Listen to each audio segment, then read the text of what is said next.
अब जैसे कि हम ये रिटर्न की बात कर रहे हैं, तो अगर सपोज़ हम ये मान लेते हैं कि 20 से 40% के बीच का अगर एनुअल रिटर्न कोई इन्वेस्टर उम्मीद कर रहा है इस चीज़ की, इसके पीछे क्या मैथमेटिक्स लगानी होगी? इसके पीछे सिंपल मैथमेटिक्स है। कोई भी ज़मीन आज की डेट में आप 15 लाख रुपए बीघा मिलती है और आपको मुआवजा आज की डेट में ही कोई 40-42 लाख रुपए बीघे का मिल जाता है और प्लस अल्टरनेट प्लॉट भी मिल जाता है आपको, तो आप अपने हिसाब ही लगा लीजिए। आज की डेट का तो ये है और हर साल रेट बढ़ता रहता है। ज़मीन कभी सस्ती होती नहीं है बिल्कुल। और ज़मीन हमेशा रेट बढ़ते रहेंगे इसके, और आज जितने हैं हो सकता है उससे बहुत ज़्यादा बढ़ जाए। हाँ, बिल्कुल। तो सारा खेल इंफ्रास्ट्रक्चर का है, जितना तेज इंफ्रास्ट्रक्चर आएगा उतनी कीमत बढ़ेगी उसकी। अच्छा, अभी हम बात कर रहे थे तो आपने स्टॉक की मार्केट की बात की। आप इस चीज़ को एग्रीकल्चरल लैंड्स का जो हम ये काम कर रहे हैं, जिस पर हम बात कर रहे हैं, वो ये स्टॉक एक्सचेंज वगैरह जो है म्यूचुअल फंड से या फिर सोने का जो एक होता है कि हम लोग उसमें इन्वेस्ट करते हैं, उससे किस तरीके से अलग है और क्या इसको बेहतर बनाता है?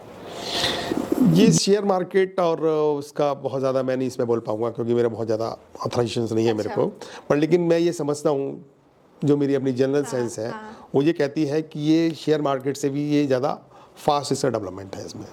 अच्छा। और रिटर्न इसमें ज़्यादा है शेयर मार्केट से भी ज़्यादा। शेयर मार्केट में आई थिंक रिस्क भी ज़्यादा होता है। रिस्क भी ज़्यादा है, फिर मैं बहुत ज़्यादा ऑथराइज नहीं हूँ चीज़ों को कहने में, समझने में, क्योंकि लोगों के अलग अलग व्यूज़ हैं। पर मेरा कॉमन सेंस कहता है कि ये लैंड में जो है ना एप्रिसिएशन ज़्यादा है। अच्छा, एज अ कंसल्टेंट अगर आप किसी को एडवाइस देंगे तो क्या देंगे? तो मैं तो यही कहूँगा हमेशा कि सबसे बढ़िया इन्वेस्टमेंट कहीं है कोई भी है तो वो एग्रीकल्चर लैंड में ही है। अच्छा। सबसे कम एप्रिसिएशन आपको, आप देख लें मार्केट में सबसे कम एप्रिसिएशन आपको जितने भी अपार्टमेंट में होता है।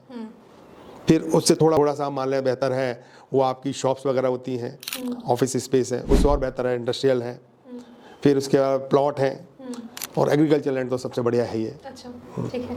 अब सपोज सर कोई प्रोजेक्ट पे हम काम कर रहे हैं, अब उस प्रोजेक्ट के बीच में कोई हिस्टोरिकल लैंड अगर आ जाए तो उस पे कैसे वर्क करेंगे?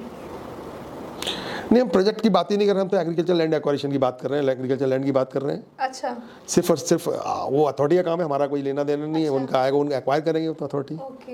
हम प्रोजेक्ट की बात, मतलब आप बस एग्रीकल्चर लैंड खरीदें और एक्वायर करें। Okay okay okay. सर क्या पिछले अधिग्रहणों और भुगतानों के कोई उदाहरण हैं जो आपकी नज़र में हो?